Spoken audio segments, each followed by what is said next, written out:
I'm planning ahead. I'm a very emotional person, and so I don't usually go anywhere without a Kleenex box.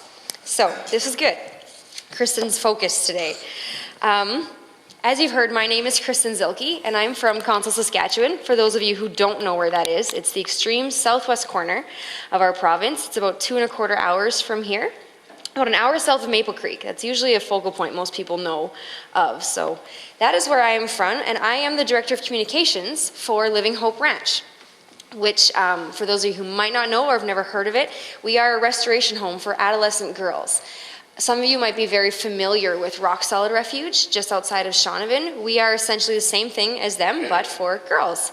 And so it's very exciting for me to be here to tell you about what we're doing, to tell you about our ministry and the things that are happening and what God is doing, because it's incredibly exciting.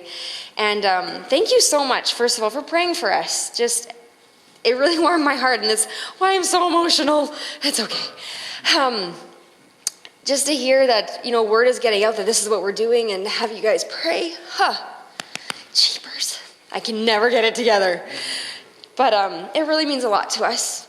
I appreciate that so much, because it's a lot of work. And these girls they're working hard, and they're growing a lot already.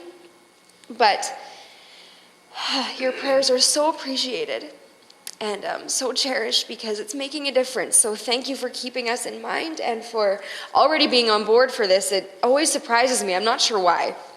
When people are like, oh yeah, I've heard about that. I'm like, really? You know about what we're doing? I'm not sure why it surprises me, but it always does. And it's really honoring that you guys know what we're doing. And so to just give you a bit of information about Living Hope. Okay, we'll be good. We are brand new. We just opened our doors in January of this year.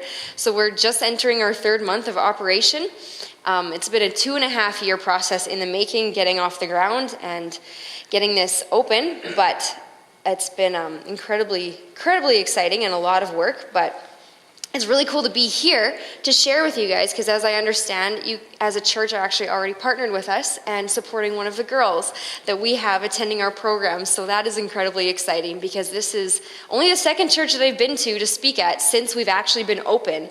So all the information you guys are hearing is very, very new. And it's not just talking about something that's to come, it's talking about something that's happening already. So that's very exciting. And it's just really, really nice to have you guys on board and a part of this already and making a difference in a young girl's life.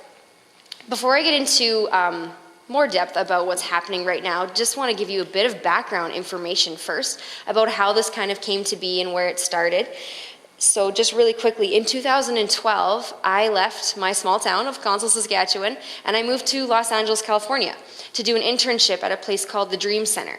So the Dream Center is a big inner city ministry in downtown LA that they do a variety of different things in the city, but I was placed as staff in a teen girls recovery home. And it was incredibly overwhelming. I was like, what am I doing here? This was a terrible decision, because I was suddenly thrust into this position where I was a full-time mentor and counselor and teacher and protector and confidant for these girls who've walked through more brokenness and more pain in their 14 to 17 years of life than I probably am ever going to experience in my life. And it's heart-wrenching and it's hard. And it really intimidated me, because I didn't come from that kind of background. I grew up in a very small, safe town on a farm, in a Christian home with wonderful parents and sisters that I got along with most of the time. One of them is here today, so that's why it's kind of funny. But anyway, it wasn't my reality. And I didn't know how to understand what these girls were going through. I didn't know how to relate to them. And it was a huge source of insecurity for me. I thought they were just going to see right through me and look at me as a phony almost. Like, what do I have to offer these girls? How can I help them? Because I don't understand where they're coming from. And so it was really intimidating and really scary for me for a long time. And my fear, my biggest fear, came true one day. Is one of the girls, interesting background, but had a really bad day at school, and she comes back to the home, and I was on shift that day, and she was just mad. She was spitting and cussing, and she'd had a terrible, terrible day. And I was like, can I help you? Let's talk about it. It's going to be better tomorrow. Like, I didn't know what to say. I had no idea. And she just looked at me and she was like, Miss Kristen, you don't have a clue what I feel. You don't have any idea what I'm going through. And I don't want to talk to you because I don't like you, and you're not going to help me. And I was like, you're right. And I went home. I got off shift and I bawled because I'm like, why am I here? I have nothing to offer these girls. I can't do this. And I went home and I called my mom from LA. I was like, can I come home? Why am I here? This was a bad idea. And I was bawling, and then I talked to my roommate, and the whole dramatic spectrum of emotion. That's okay. But I spent some time, and then I took some time away, and I just sat and I prayed, and I was just like, God, I don't know why you brought me here. Like, I really felt called to come to LA, but I don't know how to help these girls. I don't know what to offer them, and I can't relate to them. And if there's ever been a moment where I felt like the Holy Spirit has talked to me or God has said something to me, it was in this moment. And he simply just said, Kristen, the upbringing that you've had is exactly why I've brought you here, because I need you to tell these girls that the life that they have known is not what is normal, and is not how I designed their life to be, and it's not what is okay. And in that moment, I was like, I get it. This is why I'm here. This is why, not only in LA, but this is why I'm on this planet. It's what I'm passionate about, and it suddenly made sense. It's like a sense of purpose just finally aligned, and I was like, this is actually okay. I don't have to relate to them because I can bring a different perspective. And so I went back the next day on shift, and I went up to this girl, and I held her hands in my face, and I just said, you don't have to like me, and you don't have to listen to what I tell you, but I just want you to know that the life that you have known is not what is normal, and it's not everybody's reality, and it doesn't have to be your reality from here on. And she just started bawling, and she was weeping, and she was like, I didn't know that anybody experienced anything different than this, because everybody that I know in her family and in her friends and in her life has experienced that same dysfunction and brokenness, and it was just how life was for her. And so that was the starting point of igniting a passion within me and a vision to help teen girls and to want to do something that makes a difference. And so I finished out my internship in LA, and as much as I wanted to stay, I was getting kicked out of the country, so that's okay. But it was all right, because it was in line with what I was really feeling God was putting on my heart at that point, was to come back home. And I didn't know what that would mean. I didn't know what that would look like. And I wasn't thrilled necessarily about moving back to Little Console, Saskatchewan. But it's been the greatest journey, because I moved back home and I shared this passion and this vision with my pastor, Dave Manley. And he really jumped on board with this. And he was like, you know what, Kristen, if this is what you see, I want to partner with you. And let's do this. Let's start a teen girls home. And I was like, start one? I just want to work at one. And he was like, well, no, why don't we let's just start it. So I did a little bit of research and found out that there actually isn't one, a faith-based year-long organization for teen girls in Canada right now. And so I was like, okay, let's do that. Let's start one. This sounds crazy, but why not? So to fast forward 2.5 years later, here we are, and we are now living Hope Ranch, and we are operational, and we have 2 girls at our facility right now, hopefully a 3rd one coming by the end of this month, and we'll kind of gauge ourselves from there. But we have the capacity for up to 6 girls in the place that we have, and it is interesting. People always ask me, how are things going at the ranch? How's life? And my answer is always the same and very simple. Life with teenage girls is never boring. Never a dull moment. It's incredibly loud and dramatic, but I wouldn't trade it for anything because it's wonderful. So that's a bit of the background of how this came to be. Throughout this process, I've learned many, many things. There's been a multitude of lessons and challenges and growth opportunities and joys and frustrations and days that I experienced the entire spectrum of human emotion all at the same time. It's not unusual for me to go from laughing to crying in like a 2-second span, but that's okay. Because I just roll with it now, so if it just happens, it's okay. Just let it happen.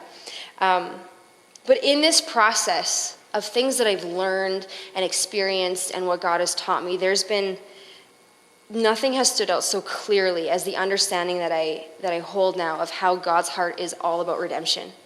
And to talk about this excites me. To talk about God's heart for redemption and the redemption of his people and how much he loves his people is what I live to experience. And I spend as much time as I can talking about it. I tell the board all the time that I can't believe you guys actually pay me to do this. I get to travel and tell about the things that God is doing in young girls and the things that he's doing in our staff, and I get to share redemption stories for a living. I have the best job in the world, and it's so exciting because not only do I get to be a part of what God is doing in young girls, but I've reached a place that I feel so incredibly blessed because God has brought me to a point where his vision for my life and the passions that he's put on my heart have intersected perfectly and created this opportunity to just talk about this all the time. And I love it. And so thank you for having me and letting me be here and share my excitement with you. Anyway, back to what I was saying about redemption. Redemption, it is the purpose of the cross. And at this moment, this time, today, Palm Sunday, it's interesting how talking about this intersects perfectly with this season that we're in, and in preparation of Easter, of Jesus coming. Today's the day he entered into Jerusalem, and it's a significant day because they're celebrating his entrance, but it's the entrance into a week that ends in the ultimate sacrifice. But yet it's the most important and significant gift that we've probably ever been given in our lives. God offers us redemption through the death of his son. That's incredible to me, and I've known that for a lot of years growing up in the church, but as I work with these girls and we have these stories and we talk about what it is that God can do for them and in them, it's never become more profound and more real for me than in these last few years. And so this idea of redemption ties not only into the importance of our own faith stories and what God did for us, but into the heart of Living Hope Ranch, because it's what we're all about. It's what we want these girls to know and to experience, is that there is somebody out there who knows them and loves them and wants them to have a full and happy and whole life. In our faith context, redemption simply means God is going to buy back what was once lost or stolen and restore it to its original intention. In relation to Easter, as we said, this looks like Jesus giving his life for us, his atonement for our sins through his death on the cross. God paid for our lives with the life of his own son because he wants us. He wants to be close to us, and we always are, and we're meant to be in close relationship with God. What I love is that at Living Hope Ranch, we're no longer in a discussion about the theology of redemption or what it could look like or be. We're living that reality. And we know that it's real because we're able to talk about it. We have staff who come from a vast spectrum of backgrounds and stories and histories, and some of them are more colored than others. But they come and they're able to sit with these girls and they can talk with them about what they've come through because they've experienced redemption in their own life, and they can walk these girls into their own. So we're able to talk about this openly because God has redeemed the lives of the people who work there. And these girls see that, so even though I haven't walked through with the background that they have, my life is no less redeemed than another staff who's maybe experienced the same abuse and background as these other girls. It brings this whole perspective to them, and these girls, they track with it on different levels and different times of the day, but it brings this whole pile of information, resource together for them that they understand a little bit more every single day. And what's so cool about the development of Living Hope, not only from our staff, but to our board, to the people who are involved, to the location that we actually sit on right now, is that we've been able to see God's hand and his story of redemption laced throughout the whole process.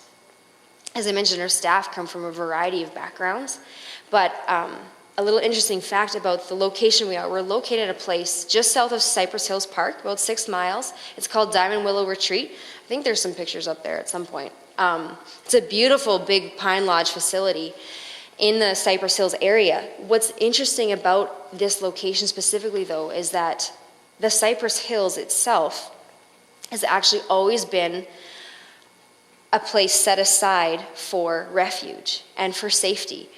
And this was determined way back when the natives first came and inhabited this land. There was tribes that came up from the south and then from the northwest, and they just usually when native tribes would meet, there would be kind of a fight or a battle about who got to claim that land and who would settle there. But with these tribes meeting, they decided to set the area of Cypress Hills aside as a place of refuge and safety and peacemaking, so that the tribe leaders could meet and they could talk and, resolve issues or go their separate ways or pass by. And so it's always been a place of peace. And then fast forward a number of years, there's a couple in our church who bought a quarter section of land in the Cypress Hills, which is where Diamond Willow is located. And when they bought it for ministry purposes. They felt like God told them, you need to buy this land and set it aside for ministry. And so they bought this quarter section of land and they walked the entire perimeter of it. And then they placed plaques in the ground that they made on each corner of the perimeter that said, "Holy unto the Lord." And they dedicated the land for ministry purposes to God. And it's amazing the presence of peace and refuge and safety that you feel when you set foot on that property. Every single person who has come there has said that. There has never been one person, and this includes our girls who come from these crazy backgrounds. The first night that they're there, they're like, I hate my life, I don't want to be here, this is crazy, but I feel safe. They've all said it, and it's amazing. And the people who visit, whether that's staff or families or friends, everybody says the same thing. You can feel this presence of safety and refuge there. And we love it because that is what it was intended for. And this place is finally being returned back to a place of ministry for these girls. And that's exactly what we want it to be. Being a resident of Living Hope Ranch, these girls come, and it's a year long, so they're there for a concentrative time to refocus themselves. Our aim as staff is to pull these girls away from the retreats that suppress their inner battles, and try to get them to confront them head on and with confidence so that they can move forward back into their homes and back into their lives, knowing that they don't have to turn to the same negative coping mechanisms that they've come from, that there is a different way of handling stress or frustration or hurt or pain. The vision of Living Hope Ranch is really, really simple. We just want to empower teenage girls to become strong, confident young women. We exist simply to show these girls a cycle that is different than the life that they have known. We want to be seed sowers. And a lot of times I have conversations with people that say, like, why teenagers? Why are you working with teenagers? Like, they have to go back to these same crappy situations and it's not going to make a difference. It's better if you wait till they're adults. Maybe so, but at the same time, if we can intervene now, if we can plant these seeds, they might go back and things might be messy, but hopefully those seeds will bear fruit in time. Or this could be what breaks the cycle and it doesn't become a lifelong addiction. It doesn't become something that defines them for a number of years before they finally reach another breaking point. The foundation of Living Hope Ranch, we've prayed about this a lot, and we've done a lot of reading as directors and as boards about what we want this to be founded on and what we want these girls to know and understand when they come. And I spent a lot of time before we opened praying myself, like, God, what verses do you want us to hold as really significant and carry an impact in these girls' life? And I really felt like he told me to read Proverbs 31, which many of you might know. It's a very well-known passage talking about women of godly character and nobility and wives and that sort of thing. And I was like, okay, well, these are teenagers, they're not quite wives, but I'll read it. And I kept reading it. And then verse 10 specifically is what stood out to me. And I'm just going to read it for you here. Proverbs 31 verse 10 says, "A strong, capable, and intelligent woman. Who is he who can find her? She is far more precious than jewels, and her worth is far above rubies or pearls." This verse really stood out to me, and so I spent some more time praying about that specifically and was like, okay, Lord, what is so significant about that? About this specifically? Why gems? Why rubies? What is the connection here? And then it dawned on me that beautiful gems are not fashioned out of luxury, and they're not birthed in perfection. They're buried deep in the mud of the earth and in the muck, in the mire, and they have to be sought incredibly hard to be found. But what's amazing about it is that their significance is not actualized the moment that they're seen. A ruby is still a ruby, even though nobody knows where it is. And even though it hasn't been refined yet to become the beautiful gem that you see on display, it's still valuable. And that is what we want these girls to know, is that they're still valuable and they are incredibly loved and incredibly important, even though nobody's told them that before. And even if they don't necessarily believe that about themselves. We want to strive for these girls to know how much God loves them and that they were created intricately and with a purpose. We're pushing for them to know the love of God so that they can live from freedom, not just always be striving for freedom, not striving to be away from the things that hurt them and away from the weights that hold them down, but they can live from a place where they're not burdened by that anymore, and they find hope and they find refuge and they find wholeness outside of that. And so after so many conversations and so many years of talking about this and planning and researching, I'm no longer talking about what it might look like. I'm talking about what it is, and it is that. It's exciting and overwhelming and crazy, as I said, but we do have 2 girls there. One is 13 and one is 17, which is our age bracket. So we have opposite ends of the spectrum right now, which keep things incredibly interesting, because when you're a teenager, a 4-year age difference is a really big difference, especially when they come from very different backgrounds. But as I said, it's never boring. It's been quite a wild ride, but it's been nothing but joy to watch these girls grow and be challenged and then learn how to challenge themselves. And even already just over 2 months in, that is happening daily. Our youngest girl, who you guys financially support, is doing really, really well. She is our sweetheart. We love her. She brings so much joy to our home and laughter, and she's every bit a 13-year-old girl now, which is nice, because when she first came in, she was 13 going on 30 and acted like it and had the attitude to go along with it. But she has settled right in and allowed herself to just, we've been able to almost watch her visibly just kind of decompress and take a deep breath and just, okay, you know what? I'm just 13 and I'm going to be here and I'm going to enjoy life and just act like a teenager. And she acts like a teenager, incredibly dramatic and loud, and we love it. We wouldn't have it any other way, because there's nothing more heartbreaking to me than seeing a girl who's only 13 trying to act like she's 25 and look like she's 35. When she first arrived at the ranch, she was a ball of fire and vinegar. She's quite an attitude, that little one, but we love it, because she'd come from quite a messy home situation, and it was really, really hard. And coming in here, she didn't know what she was getting herself into. It was very overwhelming for her, and trying to process that when you're 13 is a lot.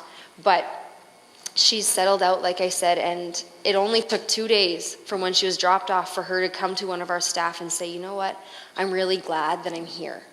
It's nice not to have to parents for a change. She's like, I can just be, and I can just enjoy, and I feel safe here. And coming in, she was kind of told that she would just have to be there for a little while. It was just, she needed a timeout, she just needed a break. And so he said, you know what, if you're only here for a little while, you're here for a little while, but we want you to stay as long as you can. It's better for you if you stay longer, but we'll see, we'll take it one day at a time. And so she was kind of banking her first few weeks. She was banking on her parents coming back and picking her up after about a month, because she had her break and then she could go home. And then her parents came and visited after a month, and they offered. They said, if you want, we can go home. And she said no. She said, I want to stay, because this is where I need to be. This is a good place for me. And that made me so happy and so proud, because she's recognizing that, you know what, this is a good thing. And she might wish she was somewhere else and she's not with her friends, but she's loving where she is, and she's thriving within structure. She's thriving within rules and boundaries. And she's chosen for herself to stay, even though she had the option.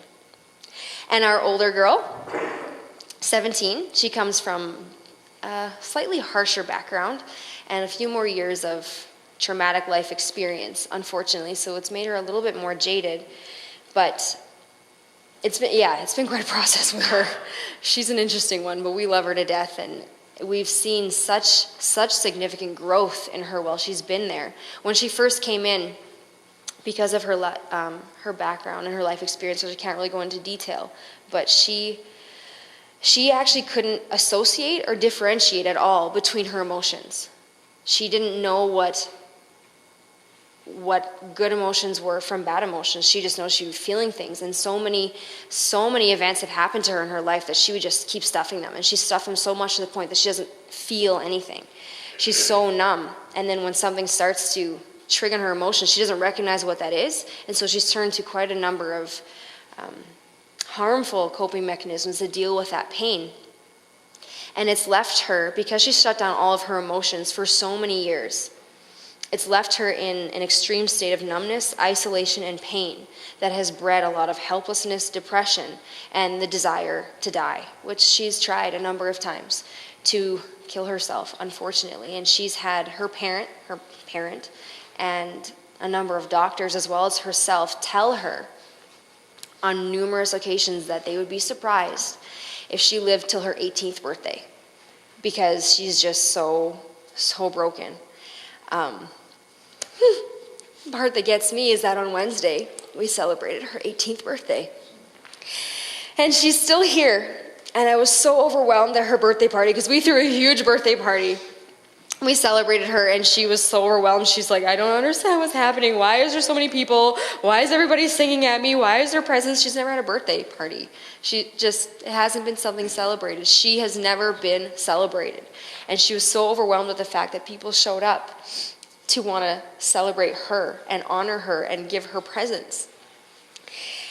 But it was overwhelming for me, because I've known her for almost a year now, to sit and watch her at her birthday party, running around this house, laughing and screaming and enjoying in a ice cream sugar coma kind of state, and just enjoying life, and not wanting to die anymore, and actually being so grateful for the fact that she was alive and she was there, and there's people who loved her and wanted to spend time with her. It was a beautiful moment, and I went home and I cried myself, and it was so overwhelming. And this is what we do. This is what I love, is that we bring girls to a point that they recognize things can start to be a little bit different. She's got a long way to go, but she's getting there. And she's so full of life and expectation. And she came to me the other day, and she's like, Kristen, I know I have a long way to go, and I'm not there yet.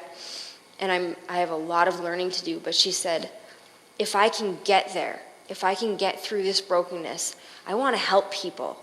I want to help other girls and use my story for that. And I'm like, well, if you want to do that, we have a place that you could be here and help us do this, specifically through our horse program. A unique aspect of Living Hope Ranch is we have a component called equine assisted learning, which is where the girls work with horses. It's a form of horse therapy. So they work with the horses every day for about 3 hours, and they do exercises with them. It's not a riding program. They don't actually really ride the horses, except maybe on free time as they learn later on. But they go through exercises that help develop mutual trusting relationships with their horses, and they learn positive coping mechanisms and communication skills, and they learn a lot about themselves. And I've seen it work, because we had to go through it as staff, through some exercises. And I didn't realize how intimidated I was by horses until I had to do this, and I had to crawl under its legs, and it was bad. I did not enjoy it, but it was good. And anyway, so she came in, and the first thing she said to me when she came to her program is she was like, I don't like horses. I'm actually allergic to them, so I'm not working with them. And I'm like, you don't have to like them, but you are going to work with them. And I have curly horses, which are hypoallergenic horses. So I said, if you're allergic to them, you can work with one of those. So we took her down to meet the horses her first day. And since that moment, it literally was instant change. It is all I can do to get her to come back into the house at nighttime to have supper and go to bed, because she just wants to be outside with the horses all the time. She is connected with that component so strongly, and it's been amazing for us to watch it come full fold and see what it's drawing out of her. With someone who's suppressed emotion for so long, it takes a long time to draw up the understanding that emotions, good or bad, are okay, and associate them with something. It's been quite a process, and she is not fully willing to cooperate in the counseling side of things, which it's a process. You earn trust with people, and you learn that, and it takes a while, but this is where the horse therapy has been so amazing, because she had a bad day at school. She was really mad about a bunch of things and things she wanted to do, and I wasn't letting her do, and that's fine. It's pretty normal. You have attitudes about a lot of things. So she was mad, fit to be tied, and went outside to work with her horse for the day. And she was seething, but she doesn't talk about things. She doesn't like to. What's the matter? Let's talk about it. She's like, I'm fine. I'm not talking. I'm like, well, you don't really not talk here. This is how we go through life, is we talk all the time, good, bad, or otherwise. But she didn't want to, so I wasn't pushing it. So she goes down to her horse. And she'd been working with this horse for 3 weeks. Like, they were good buddies. She haltered it all the time. She groomed it. She fed it. She did all these things. So she goes outside with our horse facilitator to work with her horse, and it wouldn't come near her. And our horse facilitator, this is what she's trained to do. She recognizes not necessarily emotions in people, but she can pick up on how the horse is responding, which will be a connection to the emotions within the person. And so this girl was just mad, and her horse wouldn't come near her. She'd walk near him, and he would walk away, and she'd follow him, and he'd walk away again. Like, she just could not catch him to save her life. And so our horse facilitator watched this for a number of minutes and finally just sat her down and said, okay, what's the matter? She's like, nothing's the matter. She's like, well, it's not true, because your horse won't come near you. So you're either terrified or you're angry. So which is it? And she's like, well, how did you know that? It's like, well, because the horse won't come near you. The way he's responding to you is telling me how you're feeling. So it's one or the other. And she's like, well, I'm angry then. Okay, well, let's talk about that. Well, I don't want to. Well, you don't have to, but you're not going to work with your horse today then if you don't. And it suddenly clicked in her mind, and she's like, oh, I get it. It makes sense. If I'm angry, my horse isn't going to want to work with me, which means other people don't want to work with me either. So then they end up having this whole heartfelt conversation for an hour. And she felt a lot better after she talked about what she was feeling. And, she wasn't in trouble for being angry or for being upset. We just needed to talk about it. And while they were standing there on the fences, they're leaning against the fence just chatting, they're just finishing their conversation.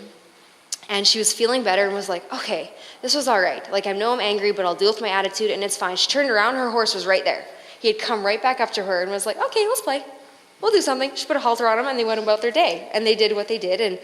And so it was a great learning opportunity to say to her, this is why we talk about our things, because it's helpful. And our horses really helped draw that out. So something that would have taken weeks in counseling or in therapy came out within an hour's time in her working with the horse. And so she's learned really quickly that even if her emotions are bad or her behavior isn't ideal, it's okay to talk about it because it's a safe place for her to share that information.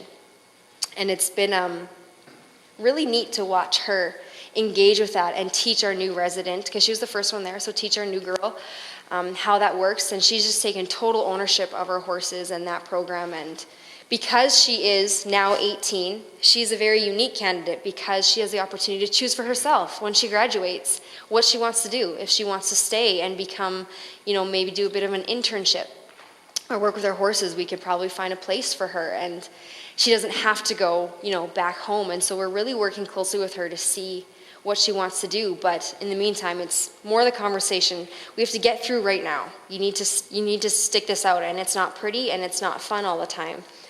But even in the moments when she hates me and hates the structure and hates the program, she's like, you know what? I know that if I wasn't here, I probably wouldn't be alive right now. I wouldn't have made it to my 18th birthday. And so she recognizes that, and it's exciting for us. And this is what we do. This is just a little taste of what happens at Living Hope Ranch, and the therapy and the healing and the restoration that comes through a relationship with God and through learning with these horses and with the staff who love them and want to invest in them. And it's happening daily. There's new things that happen all the time. When I'm away, I get pictures and messages from the staff and of the girls, and sometimes they phone me, or like, we just want you to know we miss you and we love you and we're having fun, being buried in hay and scooping poop for the day. They enjoy it. I don't know why. I really don't know what's wrong with these girls, but they'll get up early on a Saturday morning. They get to sleep until 9:30. Usually they're up at 7 in the morning, but they get to sleep until 9:30 on Saturdays. And these girls every week have been up no later than 7 to go outside and just shovel manure for 4 hours because they want to. And I'm like, okay, I'm not going to say no, but you don't have to. But it's neat because they want to be active. They want to be busy. They go on excursions all the time looking for scat and hair for animals because they want to track the animals that are moving through there. And they've seen traces of cougars, which is a little bit scary. So, yeah, we keep them indoors at nighttime. But, yeah, that is Living Hope Ranch. And there's a lot of ways that you guys could be more involved if you would like. First of all, just praying for us like you already are. Thank you so much. That warms my heart. As I said before, we really appreciate it. So prayer for support just for our board as they govern us and they make decisions and we move forward and we try to figure this out as we go along. We've never done this before. We're kind of figuring it out. We are, as I said, the first and only one of its kind at this point in Canada.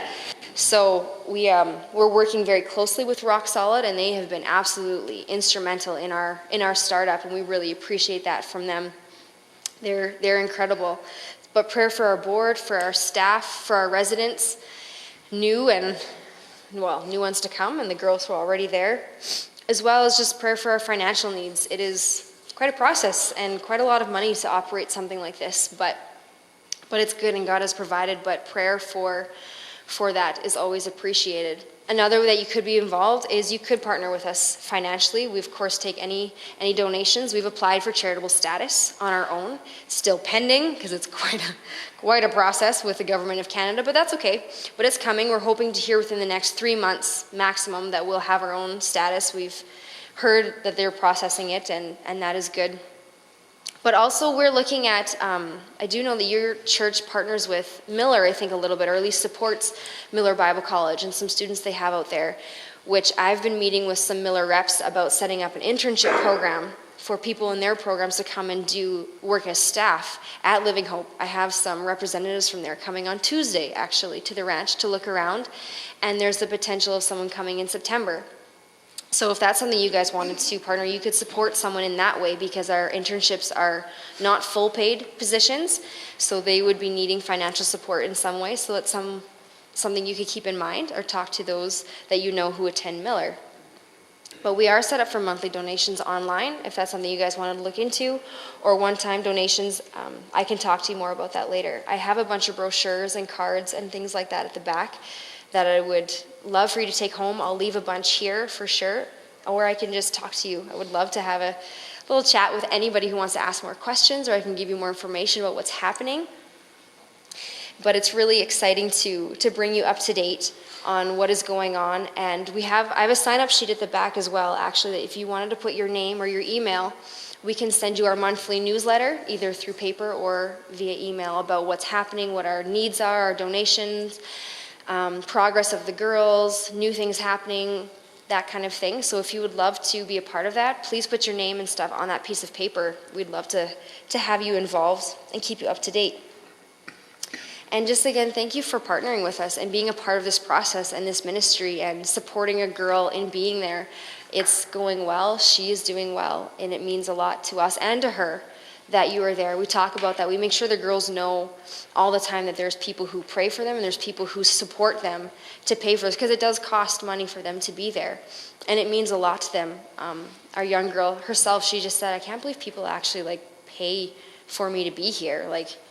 Why would they do that? I said, well, you know what? This is what it looks like to have people who love you, people who want to support you, and people who want to see you thrive and do well. And so it does mean a lot to them, and they really appreciate it. So thank you guys for that. Thank you for having me. It has been wonderful to be here and to share with you about Living Hope and my excitement and my passion.